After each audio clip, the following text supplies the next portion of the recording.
blues, and I love Molly's flute.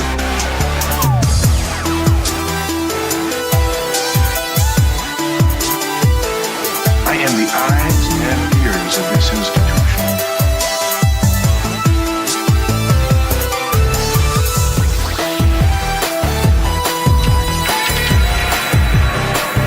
Mama don't like tattletales.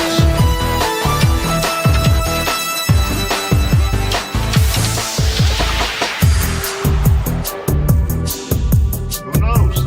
In 1,000 years, even you may be worth something.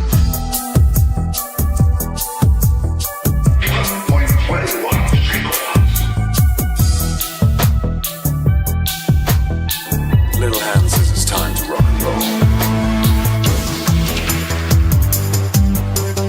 Room for one more, honey. Today we face the monsters that are at our door.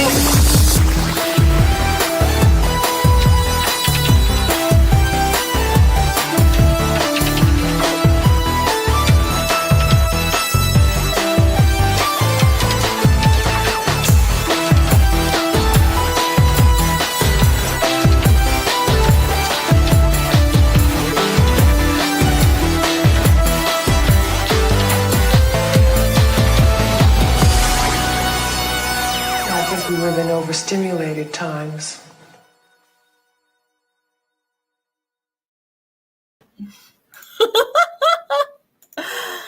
I see something new every time I watch that.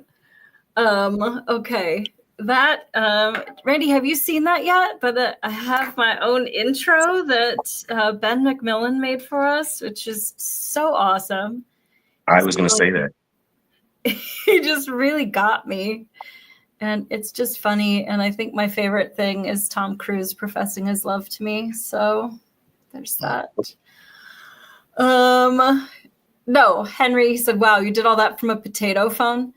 No, my Samsung Galaxy J7 Prime was not harmed during the making of that video.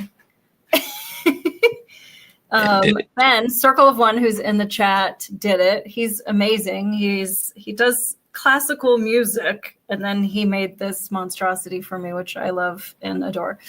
Okay, anyway, we are here. We are on Rumble. We are on a couple of Rumbles. We're on YouTube, here, there, the other. Let me go to the comments because, oh, I see. There we go on YouTube. All right, now I'm on everything. I am Molly Sleuth. I was a teenage punk rocker that then became a cop, and now I'm living in the Midwest. This whole thing. Ups, downs, in-betweens, had a lot of roommate stories. Hopefully I won't tell that one, but you know I will. And I am joined by my two friends. Hi, friends. Hello. Hold on. Rod, why don't you introduce yourself? I'm Rod. I'm a former Californian, living in Texas now, but I did rent a lot of apartments in California, had some roommates, mostly good stories, but some not so good ones too. That's what we're talking about today, roommates from hell. Randy, you have like a different take on it because you went through Army boot camp or Marine boot camps. Oh my God, you said Army. I think I did in the text too. I'm Randy Agard, former LAPD, former Marine. People don't understand when you say former, it means you're not active duty. Like they say, oh, once a Marine, always a Marine, but I also have some good stories for you guys. Aw, I need a good story. So that's kind of what like started this whole thing is that the economy blows. Like as much as I want to tell you this is like the golden age and that we're out of it and all this stuff. Life's rough. And like the three of us, like we're all gainfully employed and we're all still really struggling. The three of us own houses. But I'm the only idiot that's trying to rent part of mine out to afford it. So some of my stories come from that today. I've got some. The people are weird. It's not just the economy that's bizarre. Humanity is like not right in the head. Oh, hi, Kim. Yeah, humanity is not right. Kim just got her house broken into, so that's great. And so the economy blows, people blow. Like, it's just a really weird time. And so I would like to rent my house out. Just bought this place. But I guess, like, talk to me about the economy. Rod, you've been paying taxes for 4,007 years. How come you're not rich? Because I pay taxes for 4,700 years. I mean, Dude, it's and true. property tax is just a killer. I keep saying it, but it's theft. They're taking our money we're already paying our mortgage, we're paying taxes on that, and then they're taxing us on the land that our house sits on. How do I own my house, but I don't own the land that it sits on? It drives me nuts. Yeah, it's bad. I got home internet and I bought a computer. So Henry in the chat, you better watch it, because my Galaxy J7 Prime from 2016 with no updates and a removable battery, I am really moving up in the world. But so this young kid came to install the interwebs, and I refused to go with Comcast, which was already set up with, because they sent me to collections while I was in the home buying experience. And I said, this is just ironic, because you're talking to the only person in America that has never used your service. I have no home internet. I've never opened an account with you. I can't be in collections. It wasn't me. So I can't go with them just off of principle alone. They had called me a couple other times about like other accounts they thought I had. And I was like, get fucked. Like, it's not me. And they were like, okay, thank you. Like, you're just like trying, like hammers. You're just like trying to see if people will pay these fictitious bills. Like, it's just weird that you called me, because I've never had an account with you, because I haven't had home internet since like the DSL dial-up days. Because I have a 2016 Galaxy J7 Prime that I use to tether to my Commodore 64 computer. But at any rate, I bought this computer fair and square used off of Walmart, and so far nobody's opened credit cards in my name, so I feel like I'm doing all right. So maybe nobody cares. Hi, Devs. Welcome to the chat. Okay, Randy, you bought your house $1 billion years ago. You got a great price on it, and you have 43 jobs. Yes. How come you're not rich? I live in California, so I'll talk to you guys later. No, Listen, I think I've been trying to get you out of there for 100 years. I was going to move in with Rod, but he said no. So it's two things. It's the amoral, and people think it's the right. It's the amoral. We're just going to raise the prices because, and then it's also the left with the steal what you want, crime's okay, stuff like that, especially for where I'm at, because you pay for that toothpaste that these people have been stealing. And before you start feeling sorry and sad, they get about $800 in assistance. So they're stealing it for drugs or whatever. Yeah. And well, I'll show you when we get to my screenshots from this roommate finder app that like everybody's on the government dime. Like they all smoke weed and they're all on government money. Like this is where your money goes. This is why I'm paying $5,000 a year in freaking property tax, which is crazy. And I just watched this study. You get the insurance on top of that too. The insurance you're paying for the other people. What they're doing causes everything to go up. If they weren't breaking into stuff and doing the things they're doing, insurance wouldn't be what it is.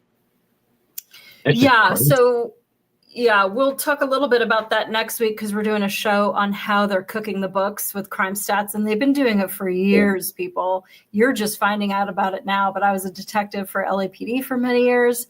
And there are a lot of levels that we're okay with them cooking the books and lying to you and telling you that your city is safe. And that's not just Washington, D.C. or Chicago.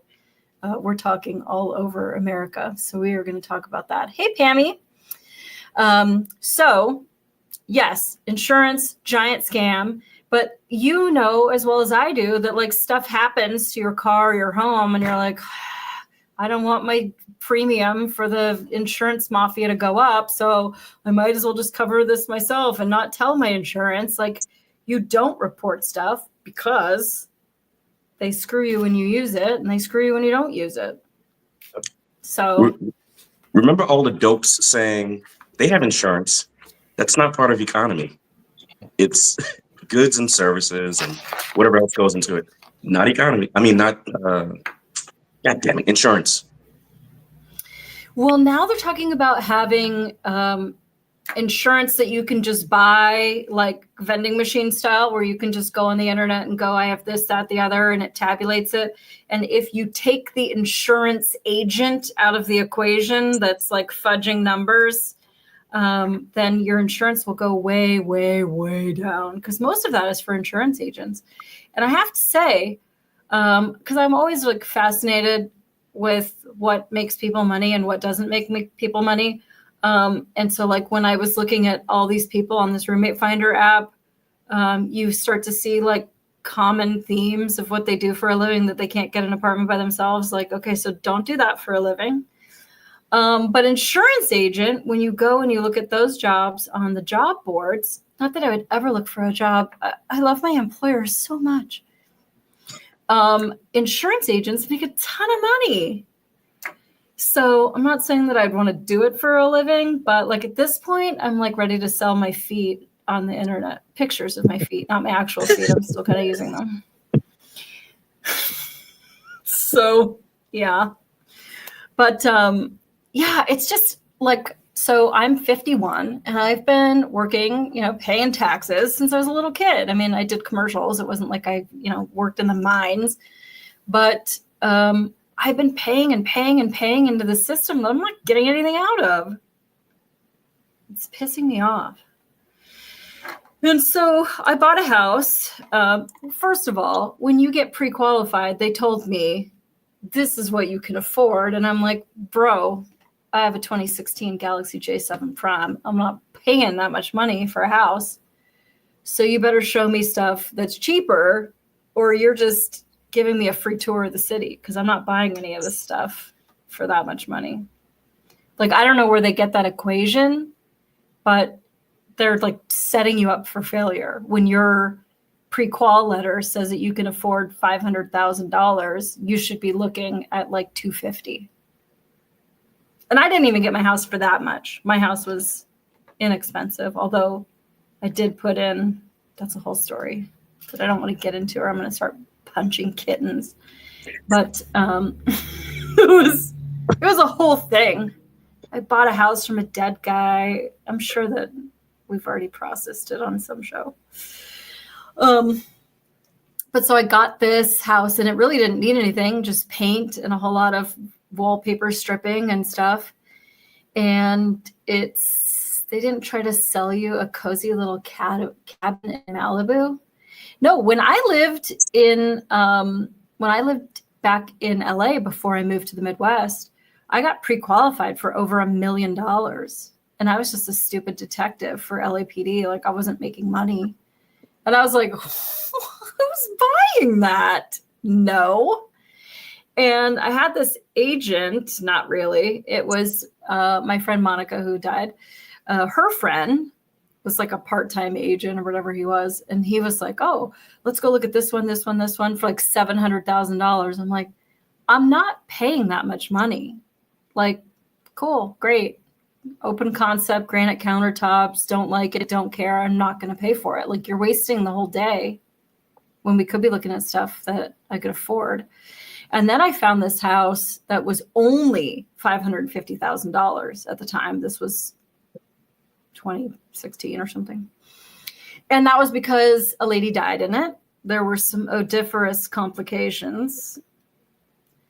And the family just wanted out. They were like, you can have all of her stuff. Hopefully you wear her size nightgown and want to sleep in the divot in the bed that she left and probably died in. And it wasn't a nice place, but it was only like an hour and a half drive from work. Randy, how far do you drive in minutes to work every day? Hour and a half. Yeah, it's pretty standard. Yeah. Unless you want bars on the window and stuff. But now, like a starter home hey, Red Pill Preacher, a starter home in LA is now like $1 million, and it comes next to a liquor store with bars on the windows, and it's a total shit show. Everybody in LA or in the Midwest where I'm at now is like, can't be that much. And I'll go on Zillow and be like, look at this one. You want to live here? It's only, you know, this much. And this one's 1.2 million. And this one's whatever. Like, what? Like, yeah, it's bad. So Molly, you forgot to tell them you lived 12 miles from work. I live 57 miles from work, and it took us both an hour and a half. yeah, well, it depends on what freeway you're on. And that's why like road rage is so high in California, because everybody's just like, I just got to get home, or I just got to piss, or whatever. Like they're all just, people are going wherever. And that's a whole mess. And then to get home, because I didn't have a house in LA. I had an apartment in Koreatown, the beautiful, scenic, lovely neighborhood of Koreatown. There were no Koreans on my block. I was the closest. And then you'd have to look for parking for like another hour. So that was terrible. But yeah, so I just, this place doesn't need a whole lot to it. I mean, I'm working on it like one room at a time. And Red Pill Preacher's calling you homeless, Randy. He says, how's it going, brother-in-law? Also the homeless man on the right. No comment. No comment. Listen, we're like all 3 paychecks away from being homeless, Red Pill Preacher. It's a rough world that we're living in. I've been homeless twice.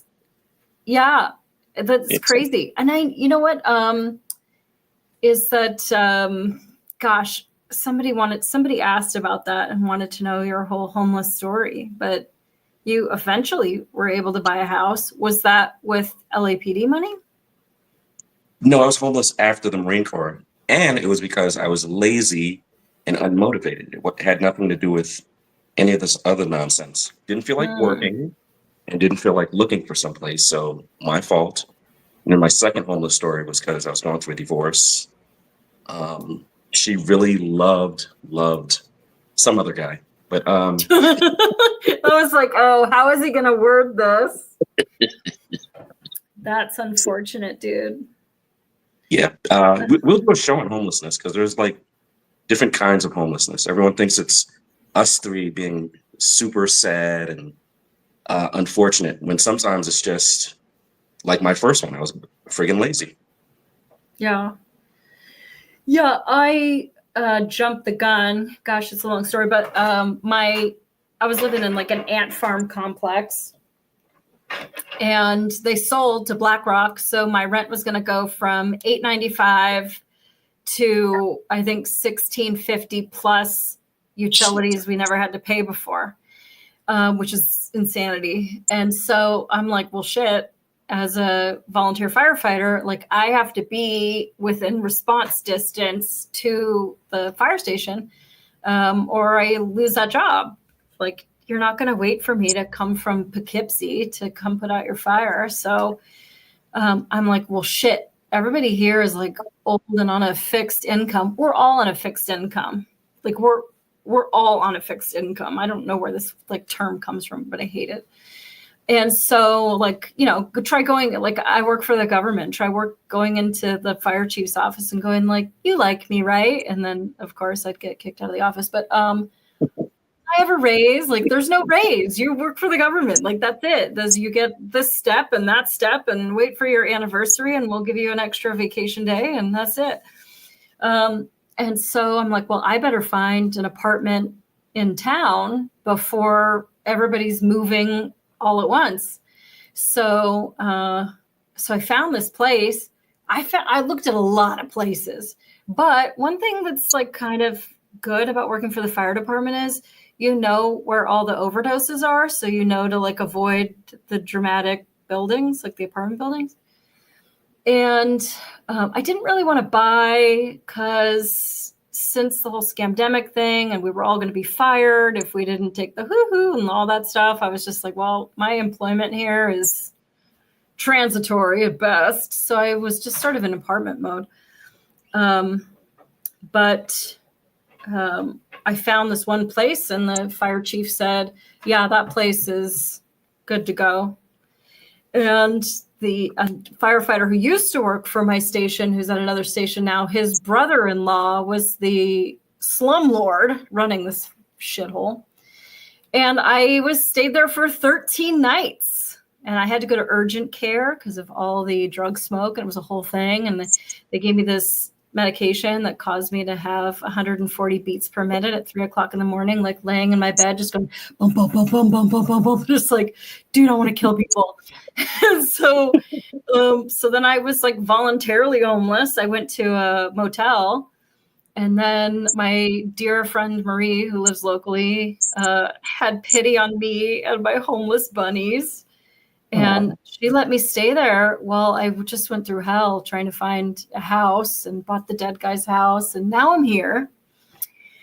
And so like, there's a lot of relief, but like my bills are so much freaking higher.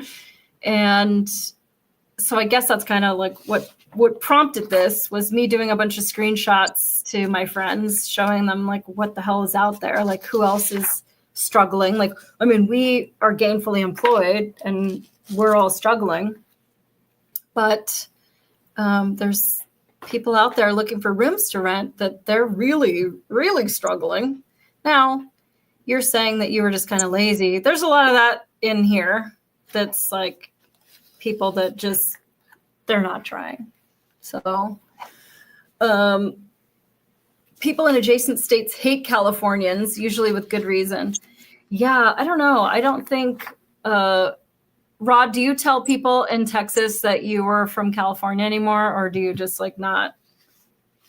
No, I never tell anybody that, but right after I moved here and I had to keep driving around with my California plates on before I could get my Texas plates, and I was just like, oh, I just want these plates gone. I just want these plates off my truck. Yes. Yeah, actually, in Michigan, where I'm at, car insurance is more expensive here than in California. It's crazy. We have a no-fault state. If you get into 75 accidents that are not your fault, nobody has to pay except for you. It's really ridiculous. New York City, get a rope. Yeah. So New York and LA are kind of like, we're nearly the equivalent of a human virus. Like we vote, mess up wherever we're at, and then we move somewhere nice. We vote the same, we act the same, and then we destroy the new place, and we can't figure out. And it's kind of like some of these countries, they come here and they're like, well, where I came from, we don't have freedom of speech. So a lot of humans, due to religion and politics, mess everything up. Yeah. Vote Yeah. differently Red when Pill you get Preacher is saying it's the Great Depression Part 2.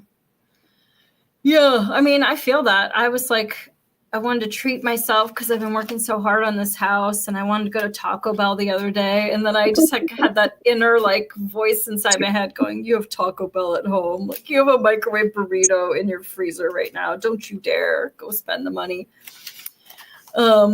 And then Red Pill Preacher says, remember, Randy, 6 men will carry your casket. 1 woman will put you in it. I believe you're married to his very beautiful wife and have been for 100 years. So you better watch what you're saying, sir. He says that to me in my face, so. He does, but hopefully not in front of your sister, is all I have to say about that. No comment. Okay, so then I got on this quest, and I was like, well, if I just rent a room out, like this house is actually kind of cool. I want both of you to come here. I know I just moved in and there's still boxes everywhere. But both of you, I would like to come to my place and come visit. It's an unusual place because there's 2 totally unique entrances, like at either side of the house, with a roller coaster of stairs in the center. And so it's entirely possible that you can live lives like barely meeting in the kitchen. And so I have this wing of 3 rooms with closets and everything that are all by itself. And I'm like, I mean, that would be kind of ideal to rent out. Let me just get a renter in here to help me pay for this. So I started kind of looking around. I didn't go on the internet and look at all these horror stories that I did today, but I found this app called Roomies. And like, it just seems pretty straightforward. It's like people looking for a room to rent. And like, I rented a room from my friend Steve Shimada's parents. It was their storage room. So I literally slept between towers of boxes, like on the wood floor. How do we can't do that anymore. That would hurt for a long time. But I slept on the floor, like behind their storage. And I don't remember what they charged me, but it was so low that where are Steve Shimada's parents now? I need them. And maybe that was the only room I rented, but I've had a billion roommates and now I've lived alone for a really long time. So I have all the stuff, but a lot of people don't have the stuff. They don't have the furniture. They don't have the vacuum. They don't have the pots and the pans and the whatever. And so I think that's really the bonus of like renting a room is that you have like an adult that like provides all these like living things for you. And you just need to like show up with your pillow and your fresh undies and like live the dream in a beautiful house with a big yard and a fire pit and all that stuff. I feel like I'm like so white that like my camera keeps like fading out. But anyway, that's the plight of a teenage goth girl. Okay, so I joined this thing and I put up my house. I don't know if hi Christopher. I don't know if I put up, if I tell you what I guess I might as well tell you what my listing says, just because. This is for your own 3-bedroom loft in a beautiful, clean, quirky Art Deco home on a double lot with many stairs to twist you up into your own private wing. Entire top floor for rent with 2 small walk-in closets with hanging clothes bars and some shelving. Also a shelved linen closet for in your own private hallway. Curtained windows facing west, east, and north. And the north room is already furnished as an office with an L-shaped desk, shelving, linoleum sheet flooring. East room faces peaceful yard with a bird bath, wishing well, giant shady tree with a wooden parquet floor, small walk-in closet. And the west room is bright and sunny, facing the quiet side of the street, and large enough for a king-size bed and dresser, wood parquet floor, small walk-in closet, HVAC throughout with vents in each room. But I bought an additional portable air conditioning to keep you even cooler up there during the summer heat. 3 rooms for a great price, plus a locked detached 2-car garage with electric remotes, additional storage. You'd have use of all common areas, including recreational fire pit grill, patio set, peaceful rocking chair porch, garage, workbench with lots of tools, quiet study with a pop-up desk, electric fireplace, elegant vintage dining room, fun furnished basement with game room. Basement also has a full second bathroom with shower, additional full-size refrigerator, washer, dryer, utility sink, and dry bar. Kitchen has all the typical appliances and cookware. No dishwasher, though. First floor bathroom has tub shower with lots of hooks and storage just for you. But if you want your own bathroom, you can certainly claim the second bathroom all to yourself. This house has plenty of room to spread out and not bump into each other all day. House is clean, quiet, well-maintained. Neighbors are all respectable, and it's just a block from this place. Utilities included, including Wi-Fi, drug, smoke, vape-free. Owner-occupied, working female, quiet, respectful, grateful to have you help me afford home ownership. Plus 2 sweet bunnies with their own space that will love if you sneak them a blueberry from the fridge. Let's talk. So that's where it started. And well, now I know why you're getting so many replies. That sounds like an amazing place to live. No, but these people want, so I put it for a very reasonable price. So apartments in my area right now are going for about $900 to $1,200 if you don't want a shit show. You can rent a room for like 500 to 1,000, but it's like dingy, and like I have 7 roommates already, and my 5 dogs are really sweet, and like I've seen some of these. They're kind of crazy. In fact, I think I have another one. So there was one. These girls were renting out because I was like, what am I doing wrong here? Like, am I because what you're going to find is that it's very much like being on a dating app. Like, you write all these people, nobody writes you back, and you're like, why am I even on here? And then everybody's stupid. So there was just a lot of ho-hum places. Now there's also furnished places for potential, like and subscribe for a chance to win $100 billion. I hope that you're paying that.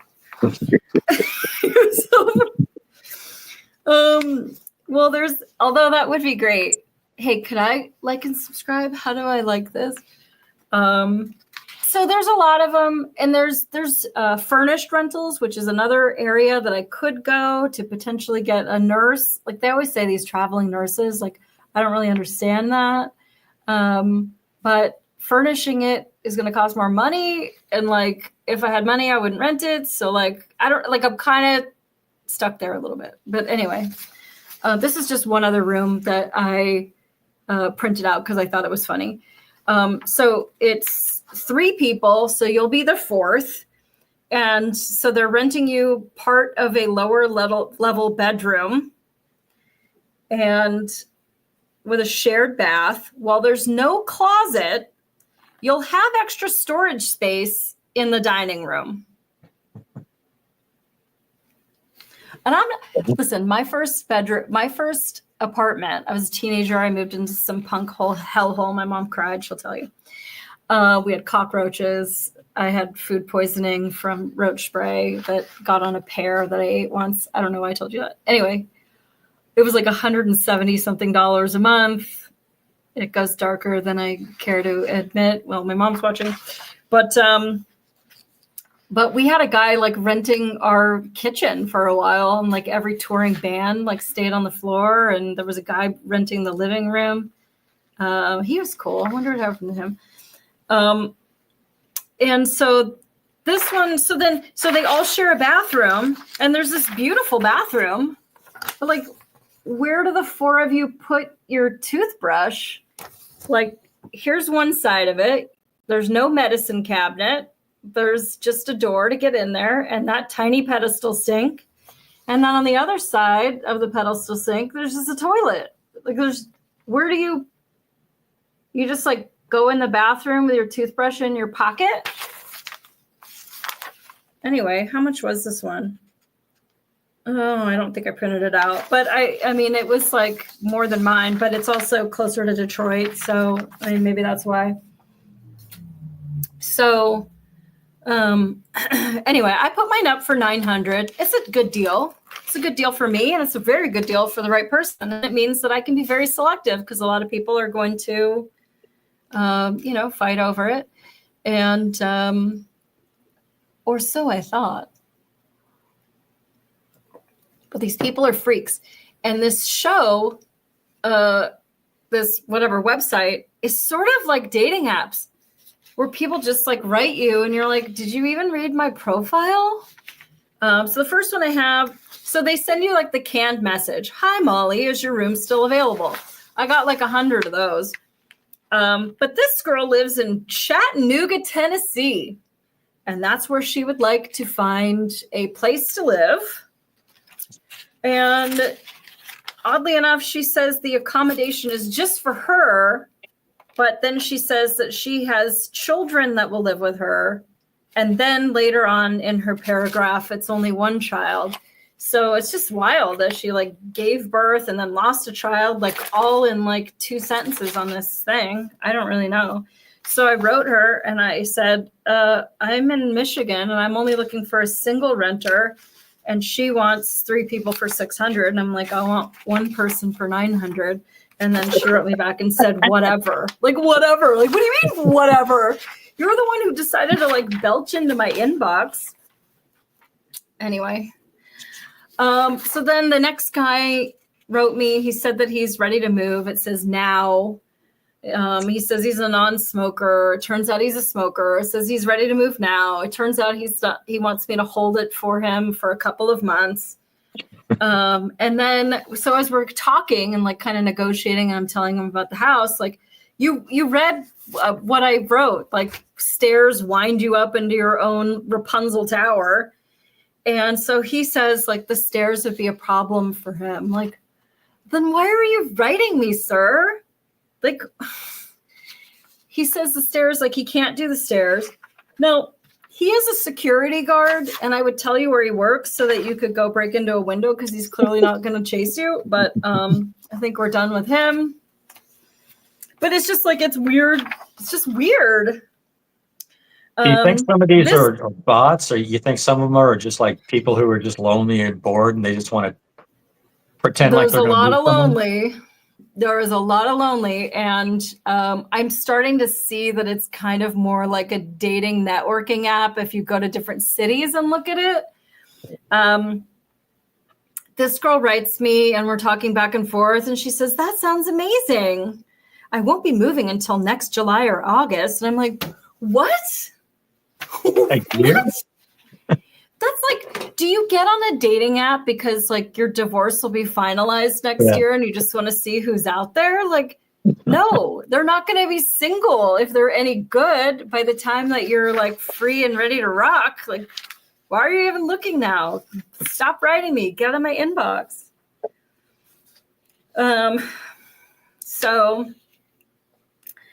This guy and we talked on the phone. I really liked him. He was very thoughtful on the phone and was like, okay, how far is it from this? And what is this like? And blah, blah, blah. And like, he just really wanted to get an idea of what it was going to be like to live in my house, and not in like a creepy way. Cause there are people that want to know when you're not there because they're like casing it or they're going to start squatting or something. So I guess because I was a cop for so many years, like I have a hair trigger for creepiness.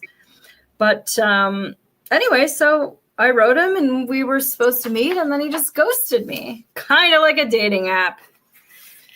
This lady says that it's two people. She says she's 39. She's like 70. I don't even want to show you this photo because it's like rude, but it's 4 people total, and they want to spend $500 for 4 of them, $125 per person. And so she wrote me, and I was like, my house is like a 5-star resort. Like, it's not like, that's cheaper than a shit motel where like they haven't even moved the dead body out yet. Like $500 a month? No.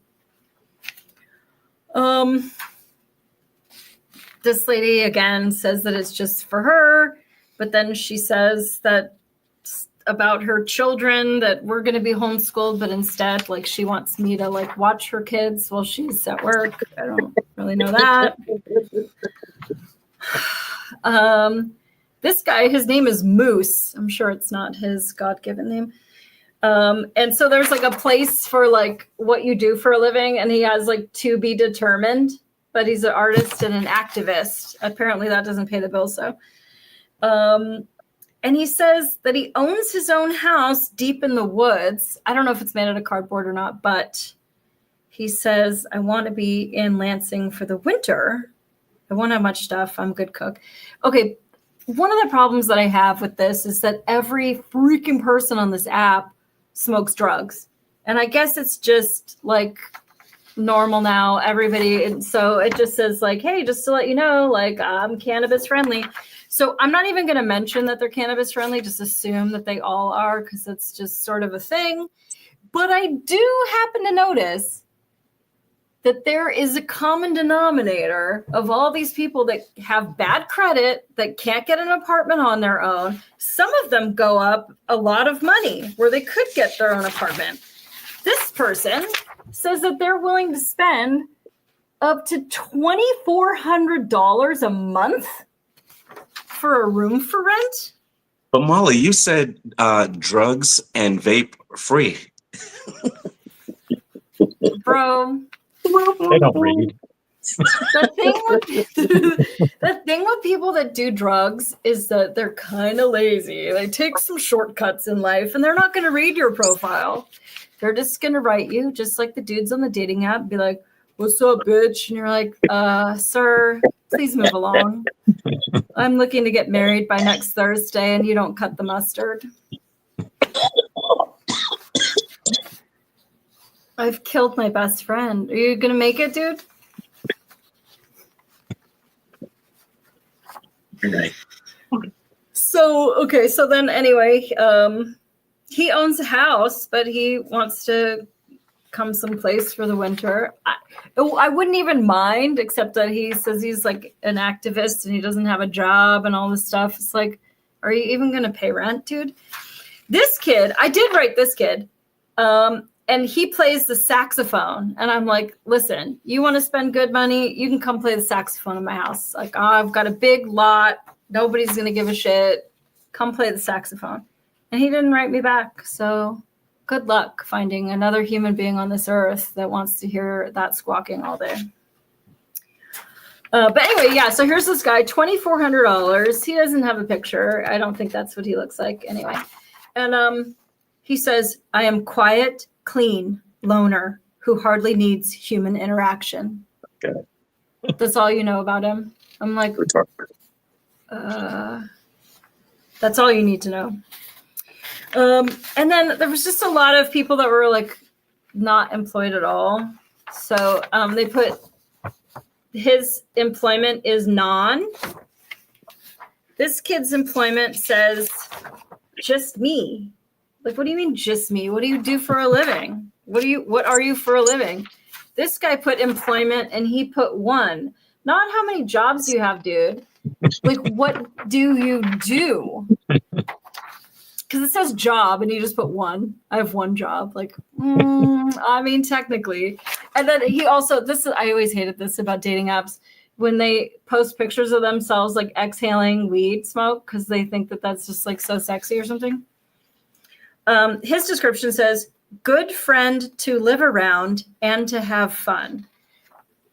Do you pay your bills? That's all I really want to know. You know, maybe if you want to throw a little something in there about being an early riser, or I love to make lasagna, or I don't know. I loved this lady. She wasn't, the app sends you like far away sometimes. Her job is mental disability, that she gets mental disability checks. So I'll spare you her picture, but her employment is SSI, which is the mental disability insurance. But she just puts her description. She says, I know how to mind my business. I'm like, I kind of like that. You can come over. I like that. Then this next lady, she's looking to spend up to $2,400 a month. That's crazy. And just what you're saying, Rod, it's got to be a scam, because like that is like 3 times the market value for renting a room. So if you had that kind of money, why wouldn't you just buy a house? I mean, your mortgage would be less than that. But listen, I totally get that, because a lot of people don't have a down payment. It was very expensive to buy a house. It's not just start paying mortgage. You have to put money down and pay all these fees and license and title and this and that and all the stuff. So I do get that. But if this lady would pay $800 a month, then she could probably afford to buy a house, save up that extra $1,600 a month.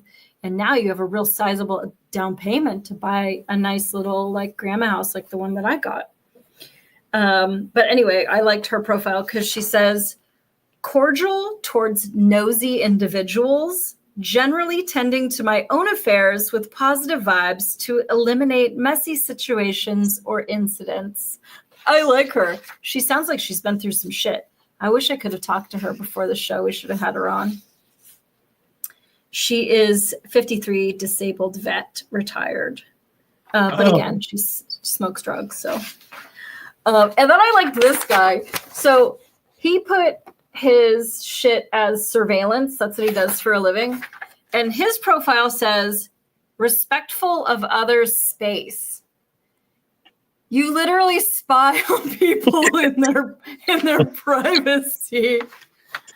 I feel like maybe those are incongruent. This is just a working girl. She just wants you to know that her job is just working. So she is a working girl, and I can confirm that she is potentially a working girl. Why would you put this like bathroom ass? What kind of people are going to be writing her and saying, come live with me? Perverts. That's who. Sorry. Porciana, get it together. Put some clothes on and take a nice girl photo so that you aren't murdered. I am worried about you. This guy is disabled for a living, I guess. Smokes weed. And but his entire description is very helpful with knowledge and teaching. Do you cook? Do you clean? Do you pay your bills? Are you quiet? Do you have a fucking saxophone, Mike? This is what I want to know. But he is going to teach you. And then there was a lot of psychic vampires on this freaking site. And hi, I'm so-and-so. I'm using my free will to live for a year, seeking the spirit of David Lynch to save up for a degree in philosophy. I'm pretty upbeat. But like, here's her picture. She's about as upbeat as I am when I went through my goth phase. That's pretty upbeat. Anyway, it goes on but about her philosophical project and blah, blah, blah. Here's another one, 22. She's professionally disabled. I'm a 22-year-old queer, disabled, autistic, ADHD, non-binary, trans guy. Sorry. I said she. I just looked at the photo. I didn't look at her identity, and it's a chick. I don't party, drink alcohol, do any drugs, including cannabis. I'm cool if people smoke, but keep it away from me because of my sensory needs, please. I've been relying on community and friends to help with my situation until disability finally gets going. But I have a disability attorney. Oh, good. Now she's going to sue you if you don't rent your room to her. I have an emotional support cat who is a sweet 3-year-old girl. She's my baby, but I can definitely warm up to people. I enjoy playing video games of all sorts, watching YouTube and Twitch, mainly gaming content. I love nature, music, and the most crazy stuff I do or enjoy is literally just having a good time and gaming with friends. I'm pretty quiet unless I'm laughing about my videos. Being disabled. Wait, is she disabled? I better read on because I think she might be disabled. I'm not sure, though. Let me just keep reading. Being disabled, I struggle with a lot, so I'm very good at keeping up with my cleaning because it would be way too much to handle if my mess got out of control. Like I said, I'm disabled. And AUDHD, there's a bunch of letters. I don't know what the fuck that means. But that's not all. There's mental and physical disability, but the most it does make me quiet and keep to myself. I don't know what that means. So I might be highly anxious with new people, but I'm very good at keeping my stuff organized, even if it looks like a mess sometimes, but it's keeping contained in ways that work with the ADHD. I can't handle living in filth, and I have a lot for my life due to my sensory issues. So I'm very good at keeping my space clean as to help my sensory needs be met. I'm super friendly once the social anxiety has settled down, though. Does anyone want to be roommates with this, like, psychic vampire? This is wild. This truly is, like... That's a handful right there. Okay, here's another one. It's a dude dressed as a girl. Trans femme, lesbian, big time gamer, usually keeps to myself, introverted, and all sorts of neurodivergent. Do you have a job? Do you wake up early? Do you clean after yourself? What is your move-in date? I don't really care if you're trans, femme, like neuro, whatever. Oh, they do have it. She does. It says barista. So like, that's just like, are you the stereotype of the trans barista? And then we have another one. A lot of people, I don't think they put their real names, either that or just like Ted and Sally are dead and everybody is just some wild name. That one was Oakleaf, the psychic vampire. This one's name is Bat. They are also non-binary, they, them. Blah, blah, blah. Oh, I used to be a barista, so I can make you some nice coffee too. Okay, now this is for 2 dudes, and they actually want to spend $1,000. Too bad they smoke drugs. First off, we are trans women and only looking to live where our identity will be respected. I guess that just got me out of the mix because I think I already... we're easygoing, blah, blah, blah. And then Emma will be moving here. Is that a third person? I'm so confused. Anyway. 18, and she's already, her employment is SSI. This is a whole scheme. Do you remember, Rod, when we were like young kids in the goth scene in Los Angeles and like all of our loser friends were on SSI? Do you know people that were on SSI back then? I don't remember anybody. Everybody I knew had jobs back then. We all worked. Oh, dude, no. I knew a lot of people at the goth clubs that claimed that they were like crazy, hearing voices, doing this, that, and the other, and they were getting checks. And it wasn't a lot of money, but it was free money. And you know, LA, everybody had an under the table job that they weren't reporting while they got their government check and all that crap. Also, I was on unemployment one time, and I was only on it for a few months, but I had to go in there like, I think every week, and I had to show them proof that I was looking for a job. I don't know that they do that anymore. I think they just hand them a check and whatever. They don't. And there's been all these people that come out and say, like, yeah, you technically might have to go to a job interview, but there was this one lady that had full dentures and she just wouldn't wear her dentures, so nobody could understand what she was saying, and she would just start like acting fucking nuts like during the interview, and they'd be like, thank you, we'll call you, and she was like, check that box, give me my government check, please. This girl, so you can pay to have your ID verified so that I, as a potential landlord, know that I have some semblance of like, okay, this person is the person that they are saying that they are. Their ID has been verified to the person on the profile. So you get this ID verification badge, and that's their profile picture. Like, I don't even know what to do with that. Is that what's like showing up at my house? Oh, wow.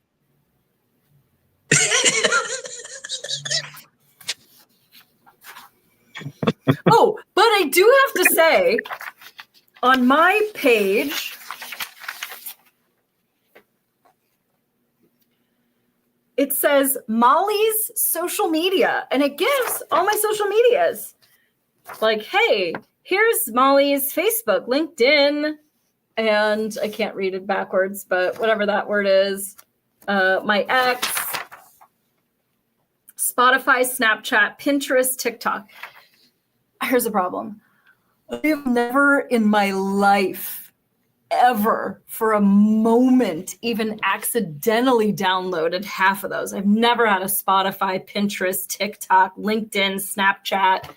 So, oh no, I did have a Snapchat when I was a cop a million years ago, but clearly I don't have it on my 2016 Galaxy J7 Prime.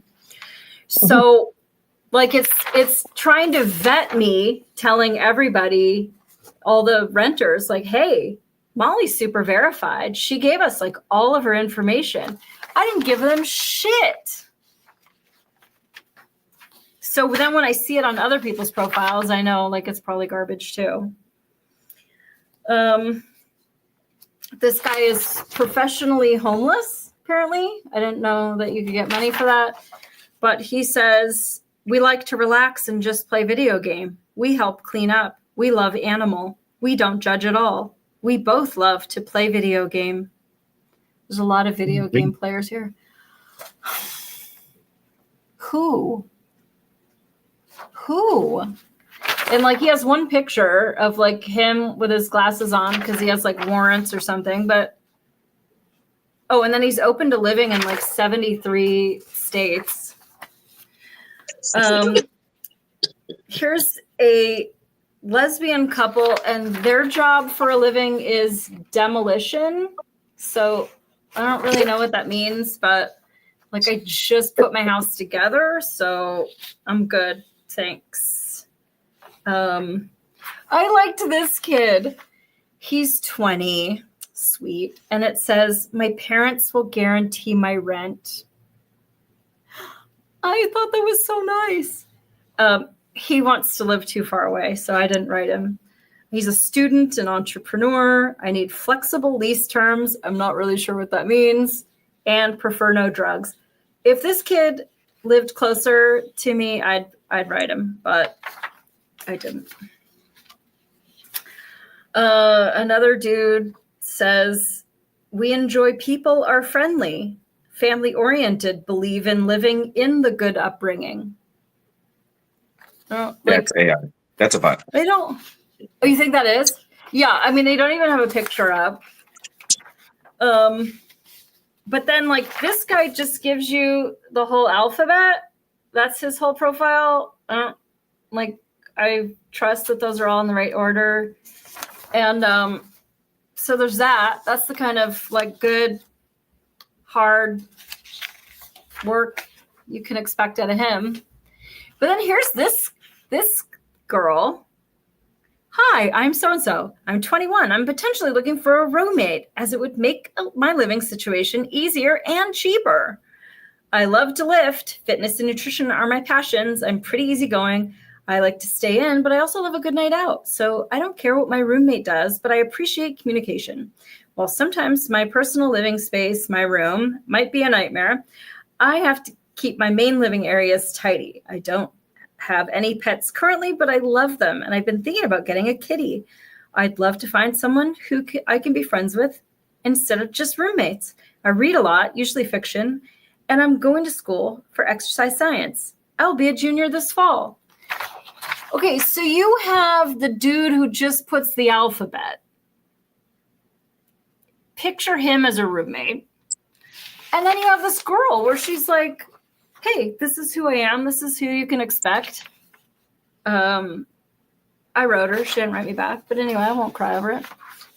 Okay, but then I did meet with some people, and I did talk with some people more. And the first guy, I don't know how far I go into this, but I met with him. He came and looked at the house. He was ready to go. Now, there were some things that were red flags to me, boys.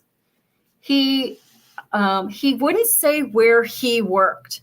Now, his profile says he's an automotive manager. But it turns out that the place he told me he worked at, we get a lot of trucks fixed for the fire department over there. So I just did a little ringy-ding-ding. Never heard of the guy. Doesn't work there. But he says he's the manager there. And he has a LinkedIn saying that he works there. But the dude doesn't work there. Like, that dealership would have no reason to lie to me. We pay a lot of their bills. So I was like, So he says, oh, yeah, this place would be really great because it's really close to my friend and my daughter. And I'm like work? Usually people want to be close to their work, not to their friend. Like, I don't know how many days a week you go to the friend's house, but usually you go to work. But he didn't say anything about the work. And I guess, so you guys know, but I taught interview, interrogation, body language, and lie detection for the Los Angeles Police Department. And so sometimes I just like to let people tell me their story, how they want to tell me their story.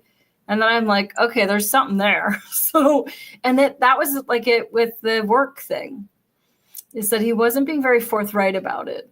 And then it turns out he's never worked at that place. So, because when I looked into it, he's never worked at that place.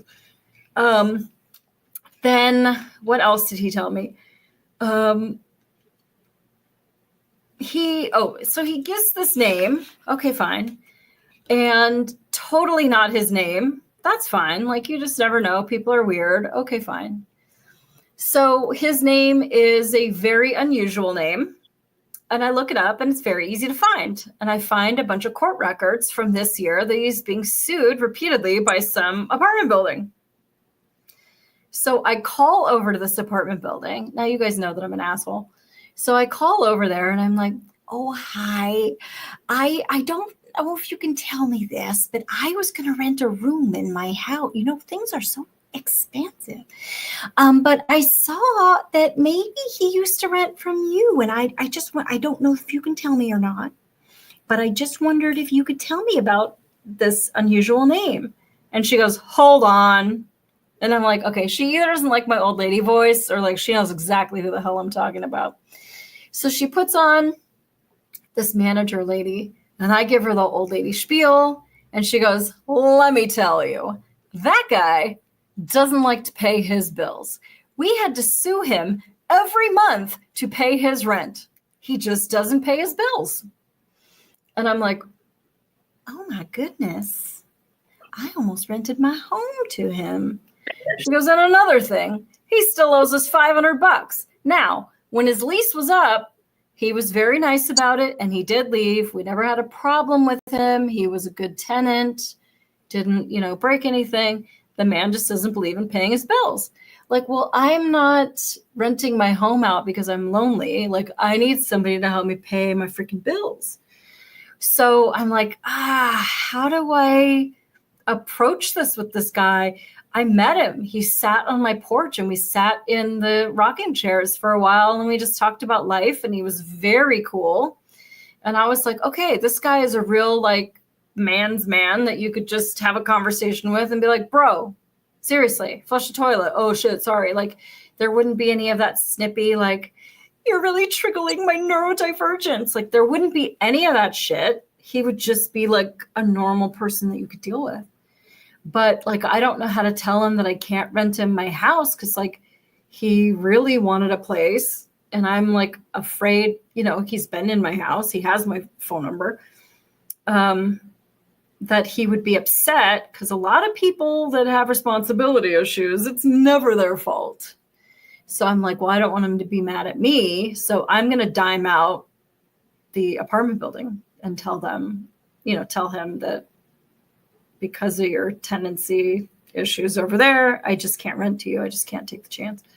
And he was very cool about it. But again, you have to vet these people. And I don't really know how you do. And being somewhat new in a town where everybody's known each other since they were a zygote, I don't know how you make sure.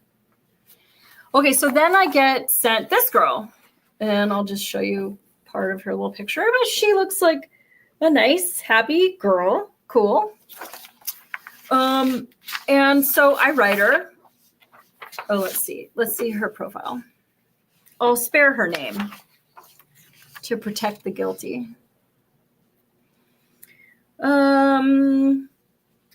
She says that she has a dog that is famous. And that she wants to live in my area and she needs to move right away. Private bathroom is a must and my only deal breaker. And we can be cool, but I typically keep to myself. So I'm like, okay. So I write her, hey, I've got a pretty cool arrangement here, blah, blah, blah. I give her my spiel. And she says, I'm actually not that far from you. I'm staying in this big ant farm community down the road. My only concern is, does this have a private bathroom? And I'm like, oh, maybe she has some digestive issues. There were a lot of old ladies that said they needed their own private bathroom. I'm not going to ask. I do have 2 bathrooms. So that's not really a problem. One of them's sort of less convenient than the other, and it doesn't have a bathtub. So that's not going to be my bathroom. But if you want that one, you can go all the way down the roller coaster and go to your own bathroom. Fine with me. So I said, did you see my message? I do have 2 free roam bunnies and they've met a golden retriever before and it went really fine, but obviously we'd have to make sure that your famous dog and my bunnies got along. And I can show it to you. And I had a few applicants, but they didn't pass the background. I can afford to be picky and wait for the right person. You sounded really nice, though, so far. She says she's talking about her dog. And she says that she needs to move immediately because her current roommate violated the lease agreement. She just signed a lease 3 weeks ago. And the current roommate violated our lease agreement, which is why I'm hoping to move as soon as possible. So I think at this point she's getting evicted. Would you think that she's getting evicted? Sounds like it. Like when I used to live with this guy. I kind of want to dime him out, but he had all these girls over and they broke the windows and like it was crazy. And so he got kicked out. We were renting a 1-bedroom. He had the living room. I had the bedroom. This lady was the manager and she was like Jabba the Hutt huge. So she didn't ever go in any of these apartments. She just trusted that we moved out or trusted that, whatever. And so she thought we told her that we were getting married so that she would rent us a 1-bedroom apartment. We had nothing to do with each other though. So she's calls me to her office through one of the other tenants and tells me he had girls over. And I'm like, okay. And they broke all the windows and he's being evicted. And like, I can't afford the place by myself. So I'm like, oh my gosh, I'm going to have to move in with my mother. Like, this is like ruining the marriage and everything. So she didn't put the eviction on my record, but I guess she did put it on his. And I had to do all this cleaning. It was totally terrible. There was unspeakable things that were left behind that I had to clean up from other women that had been there. And yeah, it was disgusting. So I do feel for this girl. Okay, your roommate is getting you guys evicted. I get it. So she's like, I need to move as soon as possible. And so then I look into her and I look into her and she is totally crazy. I didn't do any screenshots of it because I found it on non-public channels. But there's a picture of her and she is in a female police officer's face swinging a noose with a sign that says Black Lives Matter. And the female police officer is just like, sweetie, just get out of my goddamn face. Like, I didn't bring a noose to work. You're putting a noose in my fucking face and like telling me that you hate me. And I'm just thinking like, oh my gosh, because I was a cop for over a decade. Like there are things in my house from being a police officer, or she's going to know that I was a police officer. I have 3 American flags hanging outside my property right now. Like I kind of don't need this sort of drama. Her famous dog has 177 followers on Instagram. Like, do you remember when I used to run that dating app Instagram, I'd Rather Die Alone, and with screenshots from the dating apps and my snarky comedy? That had like over 1,000. So like your famous dog doesn't really, like my shitty dating life has 1,000 followers. So, but anyway, like I just kept thinking about it like, well, the rest of it seems like kind of nice and like she can move in right away. And I just kept thinking like, dude, what's going to happen? Like that visceral hate for police officers, I don't think, like if I met her and she was like, oh, Molly's really fun. Molly's really nice. Molly's cool. But then like once they find out that you were a cop, it like changes. The picture that she took wasn't just like she was at a protest and she was just there. The defiant look that she had on her face, like she was going to make the cover of Time magazine holding this noose in this cop's face. And I'm like, I don't need anything to do with this shit. And I assume it was a pretty recent picture, right? Oh, Yeah. I mean, yeah. It was at least since the summer of love, whatever. So it's not like it was back when, she was a teenager or something. It was like she's an adult and Well, I mean, she's like 20 something now. So, I mean, it's sort of nebulous. I mean, at her age, I had blue hair and was crawling around on the floor of a dance club in a wedding dress. And all my friends were named like Raven and fucking whatever. So, Why do I people really fight racism with like swastikas and nooses? Like, I'm not gonna go burn a cross so that you stop attacking Black people.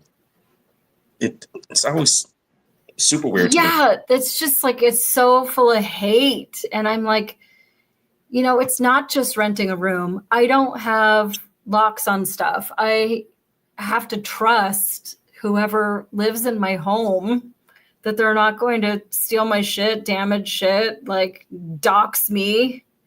So I'm like, God, I can't even tell her that I saw this stuff because it wasn't necessarily public. I have my ways, people. And so I didn't want to tell her that I saw it because I don't need any defense for it. It's still up. You have it posted. And she wasn't telling me the Roomies app didn't have her name as her name is online. So it was easier to find her dog, believe it or not. It's like, Randy, do you remember like when you would do investigations on gangsters and like as soon as you find the girlfriend or the mom, like you have the gangster, like all the gangsters would have their profiles on like lockdown, but you could totally find them through their stupid like girlfriend's dog's profile and see where they've been and what kind of car they're driving now and what set they're repping and all this stuff. Especially baby mamas. Yeah, baby mamas, man. Those girls love that attention. So I was just like, God, I need to rent this place. And I don't want to be like picky and just be like, oh, sorry. You don't think that Smothered Hope was Skinny Puppy's best song ever, so we can't live together. Like at some point, actually it's Warlock, but anyway, that's not the point. The point is I don't want to be picky, but also I have to live with you. And with all the potential of all of the drama that you bring into my home, which is totally quiet and peaceful and beautiful and well-functioning and all of the stuff, I don't need you. You need a place. So anyway, I just said to her, I can't accommodate all of your needs from your immediate eviction dilemma. One, because I'm still painting those rooms up there and stuff. And I just like, there's things I want to get done before I've got people walking in and out. So I don't mind putting a little extra time into it. I said, thank you anyway, and best of luck. She said, I'm not being evicted. When I moved here last month is like 18 days ago. I signed up for a private bathroom, but my roommate has been using guilt trip tactics to get me to share my bathroom with his guests. It makes me uncomfortable. So now I'm searching for a new home where this will not happen. So wait, what you're saying is you just signed a lease, a legal binding agreement, and you're like, his friend used the toilet, I'm out? And like, that's it? Like, legally binding agreement means nothing to you? So that's, and then like, you don't need to come at me and be like, I'm not being evicted. Like, I thought you were being evicted. You said that you had to get out because they breached the lease. I thought that your roommate was the asshole. Turns out you are. So I'm sorry that I messed up there. And then she goes off on me about how she's feeling uncomfortable. Like, well, now I'm feeling uncomfortable. So thanks, I'm out. So I just said, I made the right choice. Best of luck. So then she has to reply again. LOL. Okay, Molly girl. Good luck to you too. I'm like, okay. Dodged a bullet. like sometimes you can just kind of get a feel for people, but you're not like quite sure. And like that one was a wobbler for me. And I'm so glad, because no doubt that would have been drama. Christopher says Rod or Randy should rent it. Listen, Rod and Randy both have free access to Mikasa 24/7, but you're just never going to get them to come to Michigan because they're assholes. I've tried.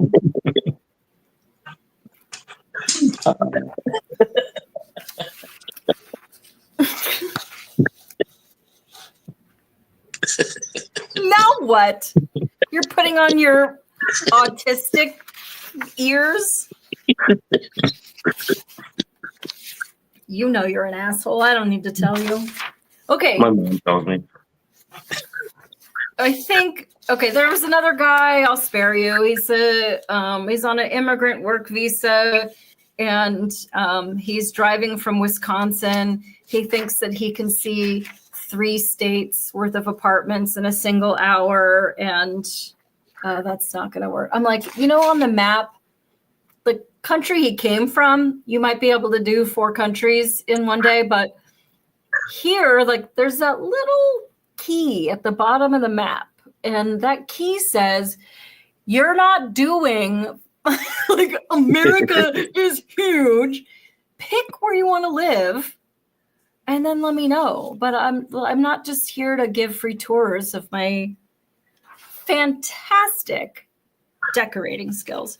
Okay, I've got one guy left, and then we'll get to the porn stars that are on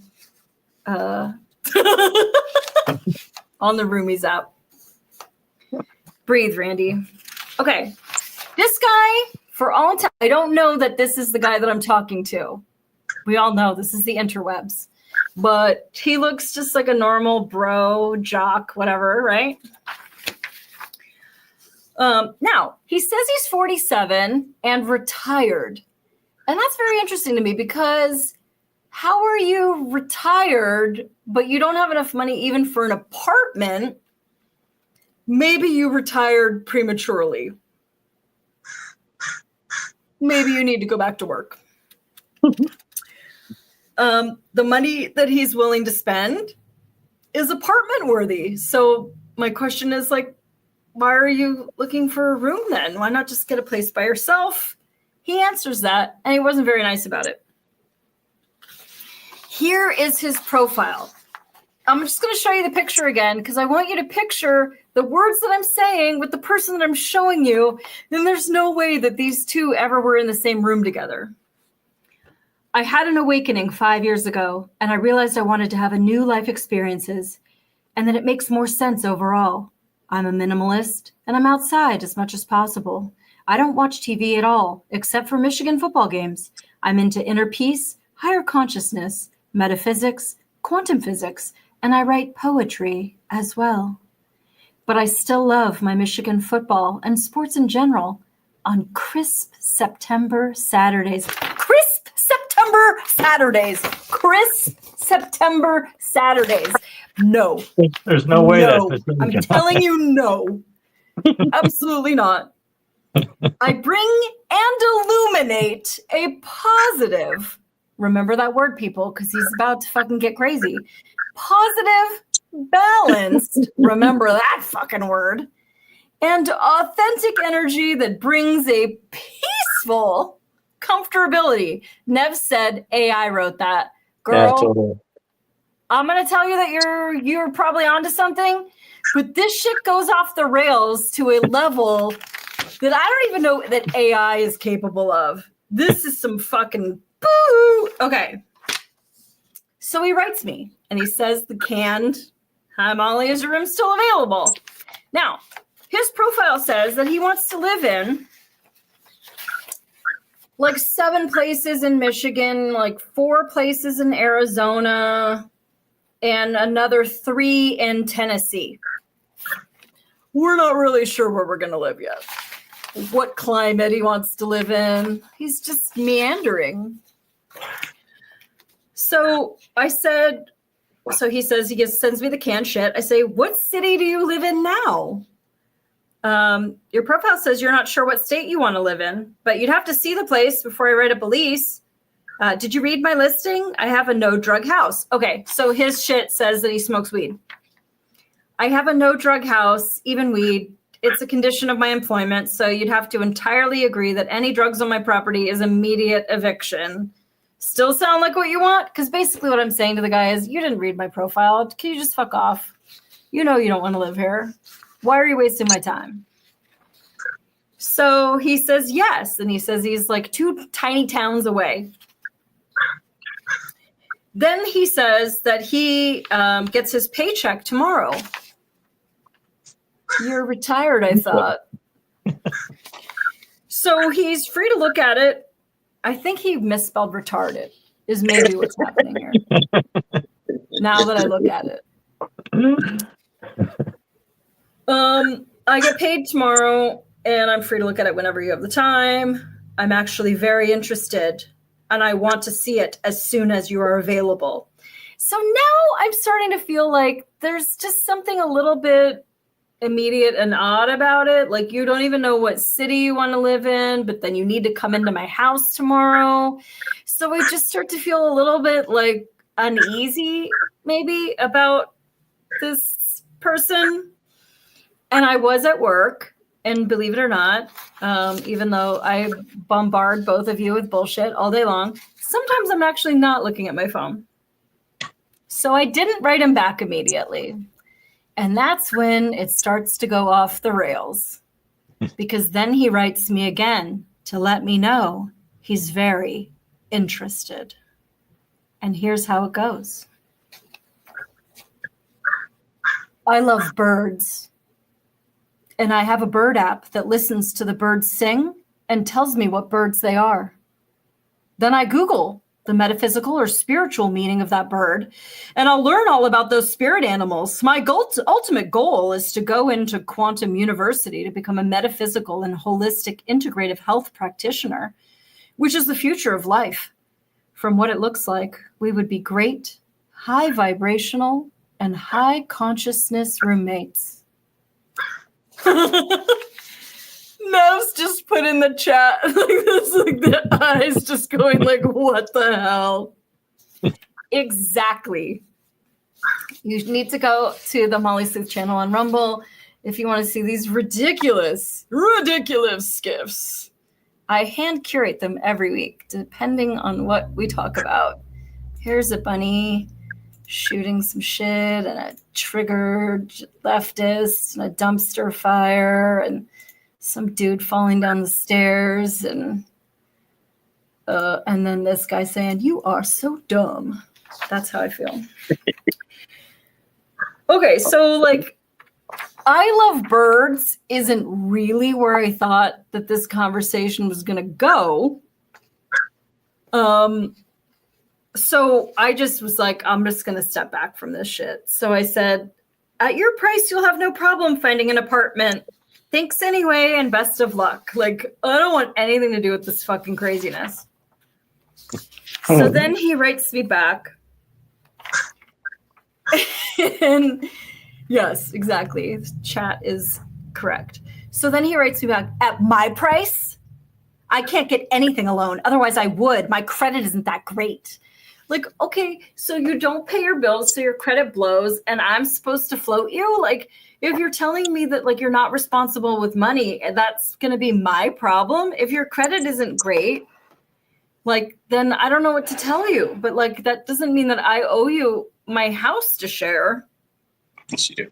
So I don't message him back. So then he replies again. Okay, so you sent me a message asking if I'm interested.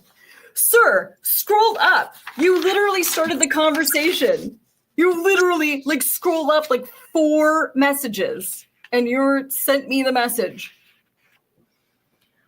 Asking if I'm interested, but then write me a paragraph to try to scare me with no drugs. Like, sir, if that's scary to not have drugs in your life, then like even more of a reason to just like go and find somebody that owns a house that's like, let's rock, bring your drugs and let's party and we can look at birds together.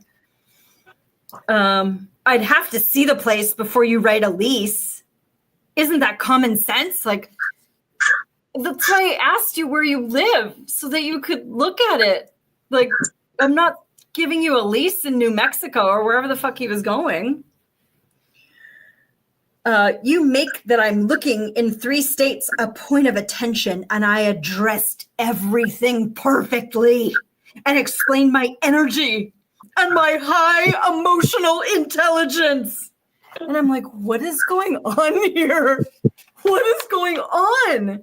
This guy's losing his mind. Then you dismiss me about my price point, saying I can live alone. And once again, you use your insecurities and fear to attempt a power move by using you choice not to go further with me, which isn't a power move at all. Not when it's based in fear and ignorance.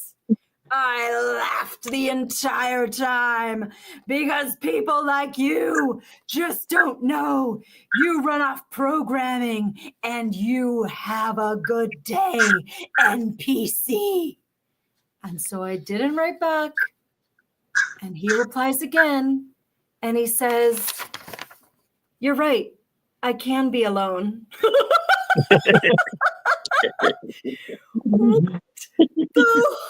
Holy hell!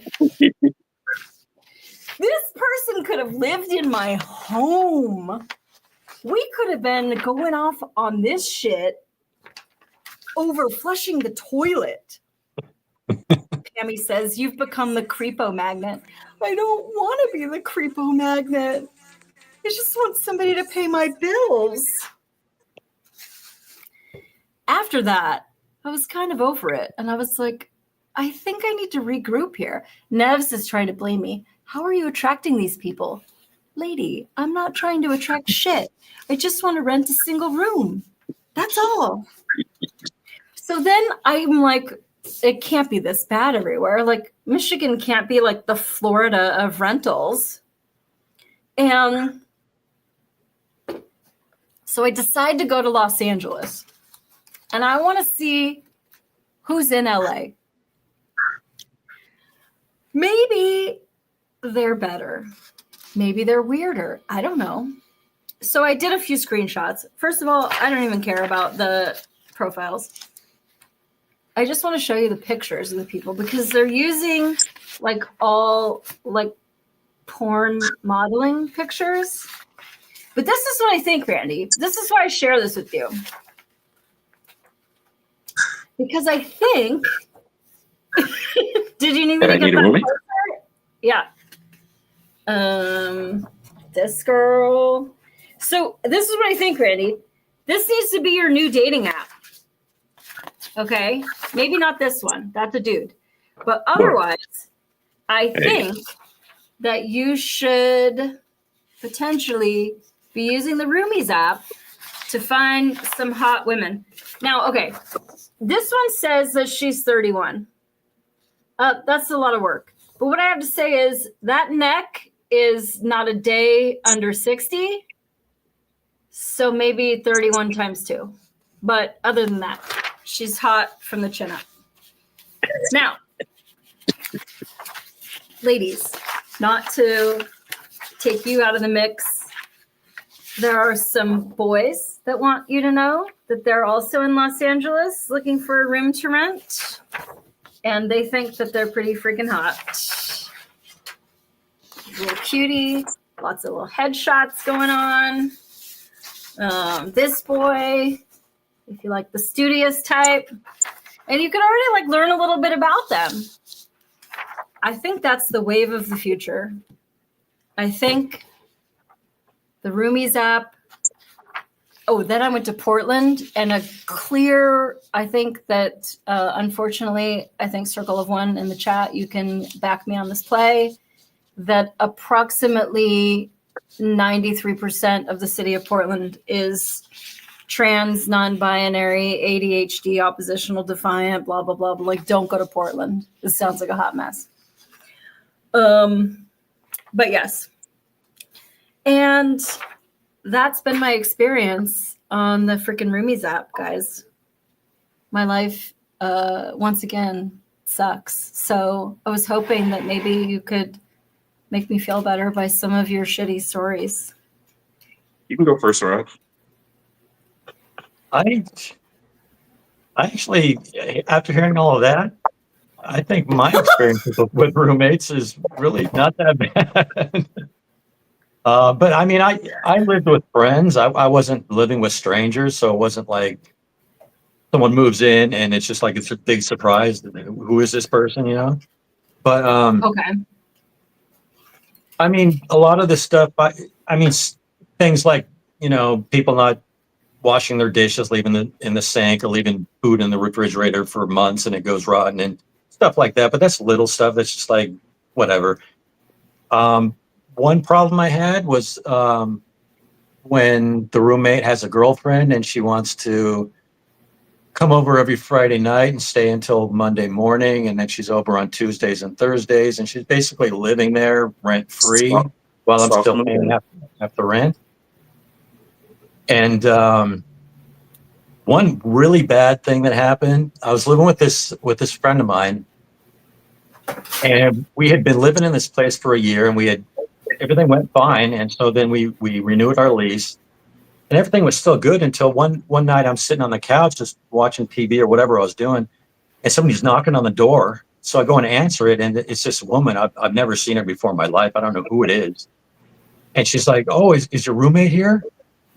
It's like, "No, he's not here right now." She's like, and she's like all nervous, like all looking around, and it's like, as soon as he gets home, he's got to call me. He's got to call me. I'm like, "Who is this woman?" And she says, I live right downstairs. I'm like, "You live downstairs?"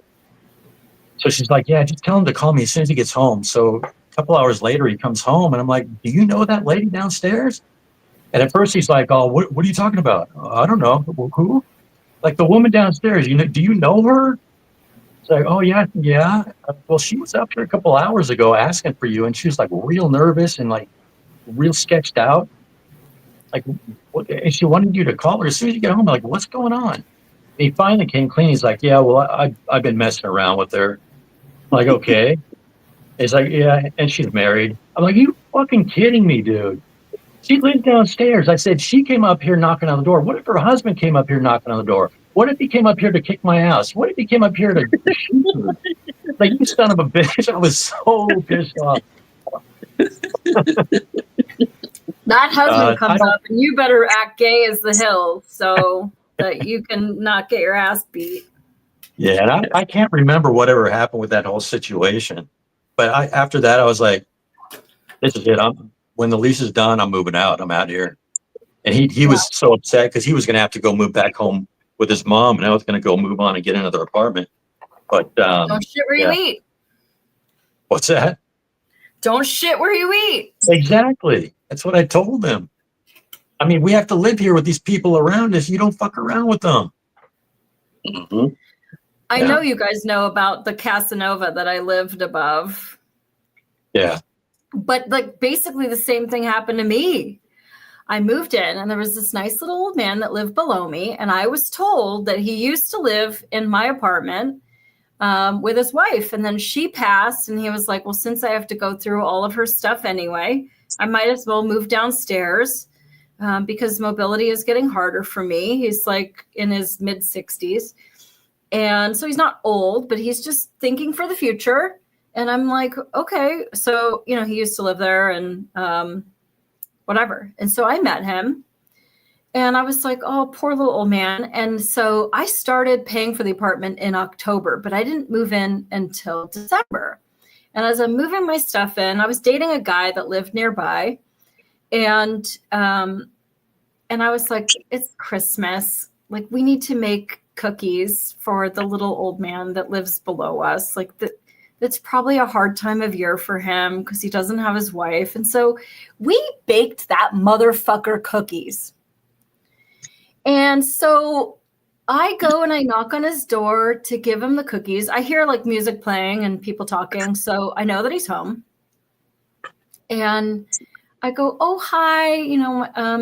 I just, I had talked to him briefly, but I just wanted to give you my phone number and my email if you need anything, because he told me that he had a lapse of some kind of amnesia and that he pulled his car up on the lawn all fucked up and he didn't know who he was. And my ambulance came for him. My fire department came for him to help him, and that it was very expensive. And I was like, not that he's going to remember to call me instead of the ambulance, but like, if you need anything, if you need a ride to the doctor or something, like, let me know and I'll help you out. I love old people. I loved this guy. So I thought, but what had happened was there was a girl sitting on his couch when I went in to give him the cookies. And she was the daughter of his next door neighbor. So the lady who lived under me and over one. And she's the daughter of that. So she's staying there. And she was sitting on his couch. And I'm like, oh, okay, he's already friends with the neighbors. That's good. Like, somebody else is looking out for him. But the girl that was on the couch was looking at me like I was trying to steal her old man. Like, one, she was like my age, and maybe he's older than 60s. I think he was in the 70s. She was looking at me real cunty, and I was like, my boyfriend and I made him cookies. Like, I'm not a threat. I came in here just totally like, hi, neighbor. So anyway, one day my boyfriend comes over, and he comes in. I close the door, and like, not a second passes. I turn away from the door and I hear knock, knock, knock, knock. And I'm like, oh shit. My first thought is, oh, my boyfriend must have dropped his wallet in the parking lot or something, right? And somebody's like, oh, hey, you dropped this. So I open the door and it's that girl.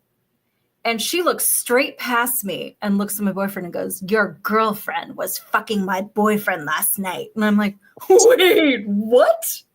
What? And it turns out that the little old man, that poor little sweet thing, was screwing the neighbor's daughter and the lady across the parking lot and like anybody else that was coming and going from his patio and his window and the front door and all this stuff.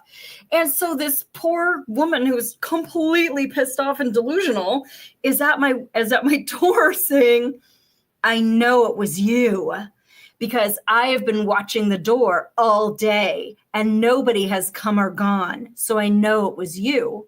And I was like, okay, did you see me go to work this morning at 8? No. Did you see me come home tonight at 5:30? No. So there's a 9.5 hour gap in your surveillance. And this is what you're basing this off of? Like, besides the fact I'm not messing with your little old man. Okay. I don't want anything to do with him.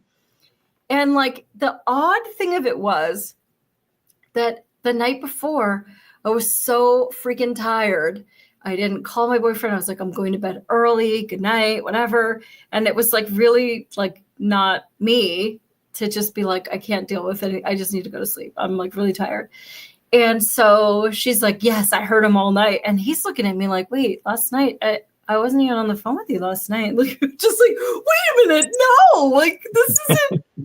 And that lady was so pissed. I'm like, I got to get out of here. She's going to like totally key my car. And then I came back to like a long letter on my door. I think I left for like a day or two. And I came back to a long letter from that angry lady saying, I'm so sorry. It wasn't you. I found out it was somebody else. Oh, no. So then I call the guy because I had his number. I don't know how I had his number. Maybe he gave it to me when I gave him the cookies. And, or that he had texted me. I don't know how I had his phone number, but we had never talked. And that was something that I had showed the boyfriend. Like, look, I don't have any, I've never talked to him. I've never called him, whatever. And so I'm like, listen, I'll put it on speaker. So I call the old man and I go, hi, I'm so sorry. It's Molly from upstairs. Your neighbor's daughter came to my door today. And I guess she was upset and thought that maybe I was at your house. I did not mention sex noises at all, but the neighbor's daughter did and was like, I heard you doing some stuff. And I was like, I don't know how, like, even if you heard that, I don't know how you would know that it was my stuff and not somebody else's stuff. But so she says that she heard specific noises. I didn't tell that to the old man. I just said that I guess you didn't answer the door for her last night, so she thought that I was over. And he's like, oh, I'm so sorry about that. My cousin was over. And I was like, well, okay, well, could you just tell her that I wasn't over? Could you just like let her know? Oh, yes, I'll tell her. I'm so sorry about that. Okay, thanks. Now, the guy had already come up to me and said, oh, here you go. Here's another copy of your keys. Like, what? Oh, well, I mean, I used to live in your apartment and these keys came from my sister or somebody else, whatever. Why would you still have my keys? Oh, they never change the locks around here. So now I go down to, because I don't know that this daughter didn't have keys. So I go to the leasing office. I'm like, you guys got to change my locks. Like, I guess he still has the keys. Like, that's not going to happen. Like, I need a fresh start here. And they were like, oh, don't worry about him. He's harmless. Like, well, the man told me not to violate his HIPAA, but he told me that he has bouts of amnesia where he doesn't know who he is or what's happening. And the last thing I need on this planet, because I'm a little touchy, I lived in the barrio for too long and I'm armed. And the last thing I need is to shoot an unarmed black man walking into my bedroom at 4 o'clock in the morning because he doesn't know he doesn't live here anymore. So I'm going to need you guys to just change the locks. And they were like, no. So I accidentally broke the locks to a point where they had to replace them.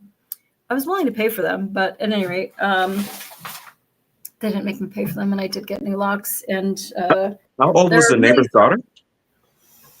I want to say late 40s. Beautiful girl. And like, I mean, she could have gotten a real boyfriend. She did. I don't think I talked to her, but she laid it out in her very long thing that was like taped open so the whole neighborhood could like see this taped to my door about how he's been hiding her for years and that when they go on dates, they have to meet behind the grocery store. Like, why are you dating some dude who like can't even walk you to the car? You got to go hide? That guy is obviously doesn't like you very much. That's all you know about the guy. But I didn't want to talk to her at all because I was like, she was so unhinged about it, thinking that I stole her old man with no reason. So we did not become friends after that. And that old man like told the handyman guy that he was like, she gave me her number. I'm going to call her.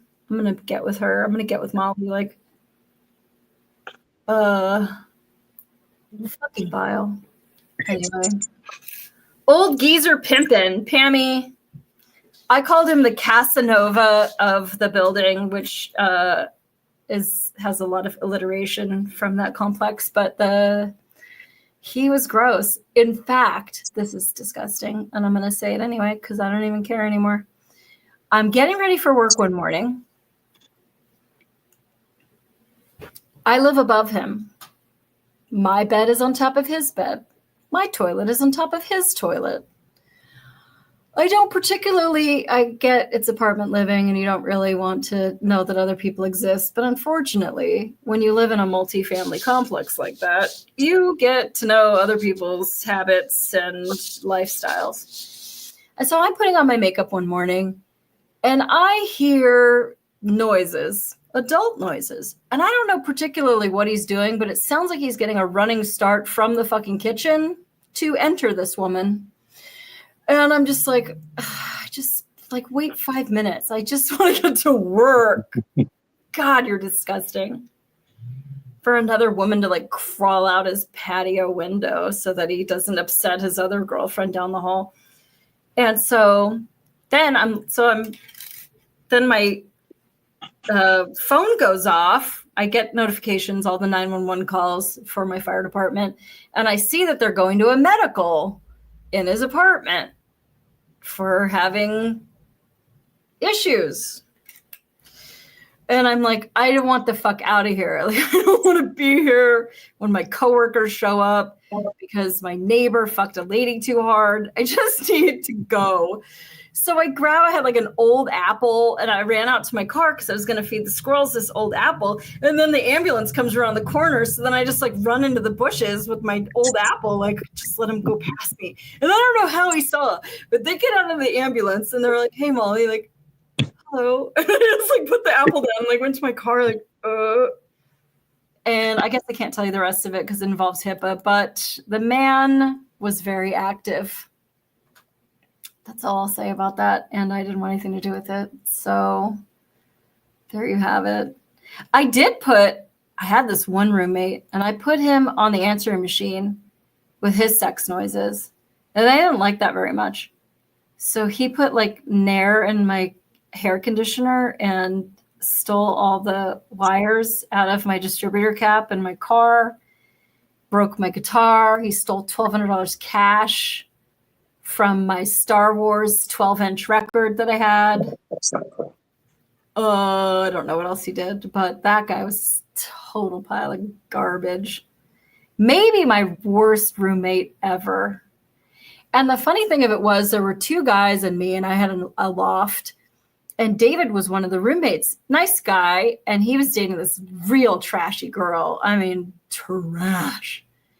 And they broke up, and it wasn't dramatic or anything.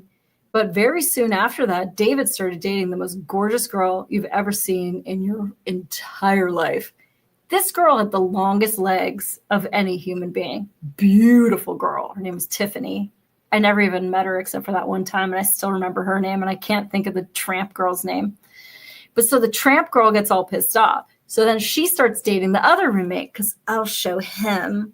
I'll fuck this loser roommate, and that'll show him, like, do you not see who David's dating? I don't think David really cares what you do. Like, so she starts dating the loser roommate, and David didn't care. He like moved in with this hot girl, and I was like, you go.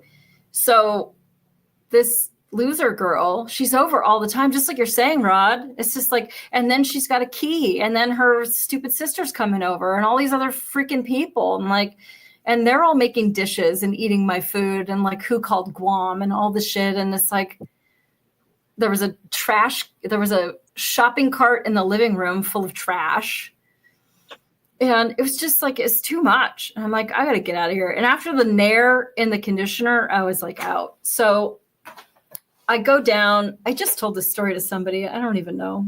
I only have two friends. So who the hell knows who I told the story to? But anyway, I go down to the complex. It was a big ant farm called Warner Center Apartments in Canoga Park, California. And big, huge ant farm with a bunch of big buildings and soulless, you know, I'm the 39th beige one on the right kind of a thing. So Saturday is very busy for the leasing office. So I go down there and there's lots of people there that are looking for apartments. And I'm like, oh, hi, I need to get off the lease. And she's like, sorry, you signed the lease. You can't get off the lease. You're required to live here for the next whatever months. And I'm like, okay, I don't think you understand. Like, my roommate put Nair in my conditioner, stole $1,200 cash from my room, pulled all the wires out of my distributor cap, threw them in the dumpster, which I found. And then I had to push my car to a fucking place so they could put the wires back in. Like, I need to go. And she was like, I'm sorry, you signed the lease. And I was like, he's trying to kill me. And so then like all these people that were there to like rent apartments were like, oh my God, what's going on? And she was like, okay, just turn in your keys by the end of the day and we'll get you off the lease. Okay, David too, please. And she was like, well, you'll have to turn in his keys too. Oh, no problem. I'll just go get another set of keys from Home Depot and turn those in as his. So then I told that roommate, the loser roommate, I'm off the lease. And he had the slutty girl over. And I think her like loser sister and his loser friend that he swore stole the money, but he wasn't paying it back. And so she like attacked me. And I just like remember grabbing her by the back of the head and like pulling her hair, like pulling it down to like, there was like a balcony sort of, it was a weird complex, but like an open atrium. And we were on the second floor and I just like pulled her hair back until I let go of her and she fell on her own. And I was like, leave me alone. I'm just trying to move. Like, Why are you attacking me? Nobody wants your boyfriend. Look, now you can move in. All 75 of you can all move in. You all have keys anyway. Fuck off. I had a strawberry shortcake dollhouse. I don't know how I fit all my stuff in. And that's when I moved to Steve Shimada's parents' house for like $1 a year. I don't even remember what they charged me, but it was like nothing. Steve Shimada, I miss you. Thanks for saving me from Russ Yeager. But yeah, like roommates are tricky, dude. That was the second place we lived together. We only afforded that place because we lived together. He worked at this shitty, not shitty, like this little mom and pop vegan grocery store, health food store, restaurant. And he was a waiter there and he was stealing money. And he had this like real dumb way of doing it. And so I went to management and well, first I went to him and I was like, bro, seriously, like this is a mom and pop place. Not that you should steal from a corporation, but like this is directly affecting, all of us. And you're making more money than me and you're stealing. Like I'm not stealing. And so I just went to the management on the side and just said, I've noticed this loophole that your employees are taking advantage of to steal your money.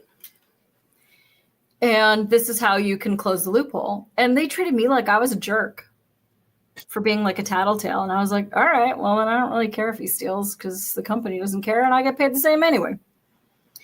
But then we were living in this place, like in the backyard of this grocery store. And we were the first people to move in. And the 94 earthquake hit. We hadn't lived there very long. And I shared a room with another girl from the vegetarian store, Heather, who was obsessed with Russia. And he and David shared the other bedroom.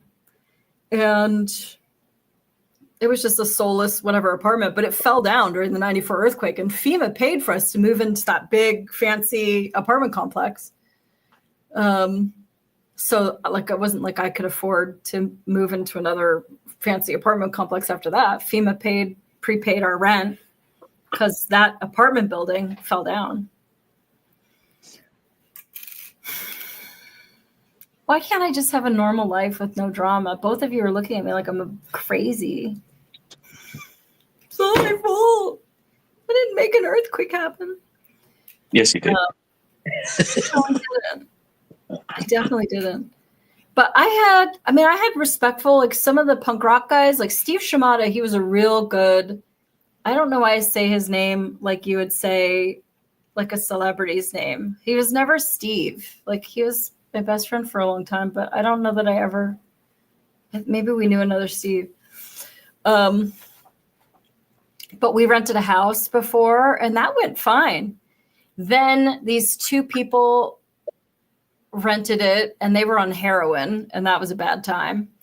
And I had a big party one night and they said that all their stuff was stolen. But I pretty much think that like they pawned their own shit for drugs and then they were trying to blame my friends because like my friends don't want your shit. And then they rented it to this idiot Simon who rode a moped. And like we had it was a rear house with a tiny driveway that opened up to 700 car parking. And he used to park his moped like in the center of the driveway. So, because he didn't like the sound of our cars parking in our driveway. And so his moped didn't weigh very much. And let's just say it was problematic. I liked to lift it a lot and he didn't like that very much. So, and then this guy, Doug, and Doug was funny as hell. We had these Jehovah's Witnesses come over or something to like talk to him about whatever. And all I know is he just runs into my bedroom and he's like, I need your blue robe. And like, I had this robe that was like totally fake fur, like Cookie Monster, like floor length robe. And I was like, what? He's like, quick, they're at the door. Like, I need your robe. And I was like, is he trying to pretend that he's asleep? Like, I didn't understand like what he was doing. Doug rips off all of his clothes and puts on my robe, which I was like, I go to the laundromat, dude. So then he goes and he opens the door for these religious people to talk to them about whatever, the afterlife. And he's total full frontal nudity with my robe open, scratching his eyebrows, getting all like crazy talking to these people. And I'm just like, oh my God, Doug. But he was nice. He used to make a lot of ramen, which my mom says smells like poverty. But I've had good roommates. That he was a good roommate. I never had any problems with them, like paying bills or anything. So I think I went to this Roomies app thinking that like maybe people could get it together, but I really just think it's a sign of the times that like we're all losers and assholes now. Maybe it's like you were saying, it's like that app is like the dating app. It's like it's the people on there are like the rejects who can't make it, can't find dates, can't find a place to live. They're all on these apps. If you want real people, you got to go out in real life and find them. Yeah, I mean, I've put some feelers out, but like anybody normal is already paying their bills. Like, right. I'm not. And anybody normal is already married or whatever, It's like. That's true, except for the three of us. Yeah. Good point, Rod. Thanks, Rod. I'm in the same boat. Thanks, Rod. Why is that still there? You just keep that there, teasing us with your emergency exit from life every week. For the shows. Speaking of, Molly, you told me to keep you on time, so the chats and the next week's notices. Oh yes. But I wanted to hear about what it was like to have roommates in the Marines, though. Like, what did you go through? I had one roommate who was probably the most perfect human being I've ever met. I'd go to sleep at 6:30. He would dim the lights and tell people, you can't come in here. He's asleep. Never met anyone like him in my life. Then I had roommates who thought we were in war. So why should I change my underwear? Why are you sitting on my bed with your week-old underwear? Can't sit on my bed with week-old underwear.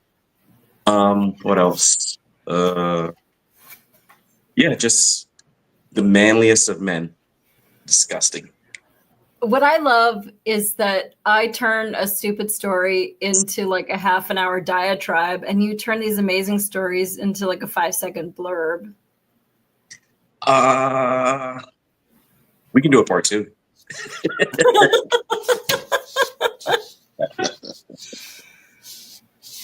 I mean, would you have a renter? No, I Should tried I to get abort some. mission? No, I tried to get some renters in here before. Beautiful girl. She goes, my aunt has special needs. You're gonna probably have to take care of her. What Rod said with the whole soft move-ins, I don't want to deal with that. Another girl came. She's like, it's just me. Her dog's scratching up my floor. Took a crap on my floor. Another girl, she was like, I'm gonna move in 8 days early. I'm gonna be 3 days late. I was like, well, you can't bring anybody here. She's like, me and my 7 friends are gonna come and paint the room. So I'm done, dude. I'm good. Yeah. Well, if you have any get-rich-quick schemes, actually, I was supposed to go to the liquor store today because my dad told me to buy a lottery ticket. I don't really think that he understands how that works, but Don't forget me when you win. At $96. have I not just horrified you with my life's luck over the last 2 hours? Like, do you think that I'm winning the lottery? So, yeah. I don't know. Like, I think this app blows. I think what I might do is rent it as furnished and just not furnish it yet. Because I'll have like a good week or something, and you could get online, and I already saw furniture, like pretty cheap. Bunnies, what are you guys doing? And then maybe try to find like a professional or a student, but like school just started, so. Oh, Molly, I'm in California. I can't rent. Rent moratoriums. Somebody gets sues me for whatever the hell, like they'll own my house by the time we're done. This But so that's, and like Nev's in the chat says to put that in your lease, no overnight guests. You can make the lease say whatever you want it to have. Like you accept all liability for everything that happens to you, your shit on this property. Like you are signing a waiver that my homeowner's insurance is not for you, your friends, guests, blah, blah, blah, blah, blah, blah. Like you can have a lease that says whatever you want it to say. I live where the bad guy's a good guy and the good guy's a bad guy. So I totally know that. Yes. And like, I'm really skeptical about life in general too. So like my lease, they're going to think that I'm crazy, but you know what? This is a beautiful house. And for the right person, they would be very happy to live here. But it's just a matter of finding somebody worthy that doesn't have such glaring risk factors as the people that I've shown you. And right now, there's really nobody in the running. They're all crazy. Much like my love life on dating apps. I will be blocked soon from the Roomies app, and that will be that. So, yeah, I don't know. Maybe I just need a sandwich board to like wear out when I'm like, room for rent. Inquire within. But yeah, I don't think I've ever lived with a stranger. I mean, I've lived with a friend of a roommate or whatever, but I've never just, like, people go to college and say, here's your roommate. Like, oh, hi, what's your name? Like, and they just live together. And I think that's a trial by fire, but somehow it, maybe it hardens you. I don't know. Rod, would you ever rent your house? No. I mean, I don't need to. I'm doing okay. But you know, like you were saying at the beginning, I feel like I'm still in the same boat that I was a year ago. I feel like nothing has really changed with the new administration. I feel like it's just the same old, same old. Yeah. I keep waiting for it. I mean, where they keep talking about all this money that they're saving from Doge and all the money coming in from the tariffs and all the money. Like, where's all this money going? You know, I don't see any of it coming my way. Well, yeah, I mean, they say that they're going to do away with this tax and that tax and this tax, but so far it hasn't affected my paycheck. So Right. I don't know. I mean, I hate to be so black-pilled, but you know, you will own nothing and be happy. Yes, Christopher, totally. issue is once you muck it up, it's pretty much mucked up. Like now that pizza's $10 a slice, that pizza guy doesn't want to bring it back down to $2. So Yeah. I'm not Yeah. saying anybody's innocent as far as the administration. I'm just saying, Yeah. mess it up, you mess it up. Nevs, I knew you were going to say that. Nev says no black pills. Listen, find me a renter then. Somebody that's not. Yeah, you're right. Nobody, like, just because they might be getting bunnies. Do you hear this? Yeah. They just get bored and it's like destruction time. And because they have a whole room to themselves, whole room, but you put one stupid box on that floor and she's like, I'm going to rip it up and it's going to be so fun. I did put the box there knowing that she was going to rip it up. So it's basically a toy for the week. And that's what you're hearing is a bunny temper tantrum because now it's 10 o'clock and there's no fresh cilantro in their bowl. They're very upset. I put it in my breakfast sandwich. I apologized at lunch. It's still the temper tantrum time. There's a lot of big wins lately. Not sure what this has to do with Molly getting a good renter. That's the win I need. And like, speaking of wins, Nevs, I don't know if you want to come on next week, but D, hopefully Randy, he has to check his tight schedule. But we're going to be talking about crime statistics and about how Trump is sending military in to take care of the shit show that is Washington, D.C., talking about their true actual crime statistics and what they're reporting, but also how that's sort of happening all over the country. Crime statistics is something that you can fudge, and I'm going to tell you a lot of ways that the city of Los Angeles is fudging those crime statistics next week. And Christopher, if you want to come on, it's going to be a good time. Also, I have not forgot, I'm doing a Temu show, and some of you guys have sent me some really depraved, vile, totally awesome things. So email them to mollysleuth@gmail. Sleuth is EU, people, EU. And I will buy you the winning, most disgusting, vile, weird, ridiculous thing. Do you know somebody sent me? They're like, it's like floss for your earring holes that's scented so that your ear holes don't smell. Like, what even is that? How did you find it? Why are you sharing it? And did you really want me to buy that for you? Anyway, it's that kind of stuff, like t-shirts with weird shit on them. I just want to see the depths of Temu, and I'm going to be spending money I don't have to buy some of these things. So please send your ridiculousness to Molly Sleuth. Wanted to add something about the whole DC thing. We live in such a weird time where people's ideologies are willing to sacrifice other people. Like, these people are like, I would rather Black people get killed than DC get cleaned up.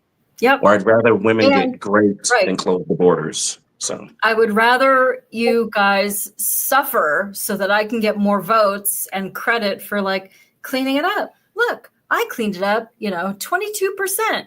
Like, no, you lied 22%. Anyway, we're going to get into some real numbers next week. So I hope that you guys join. And thanks, guys. You didn't make me feel any better, but I'm still friends with you. I was hungry. Okay.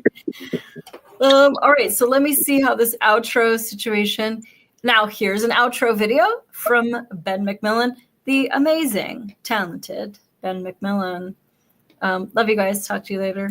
Love you. Thank you, chat. Yep. All right. Let's see. End stream, play outro, and end.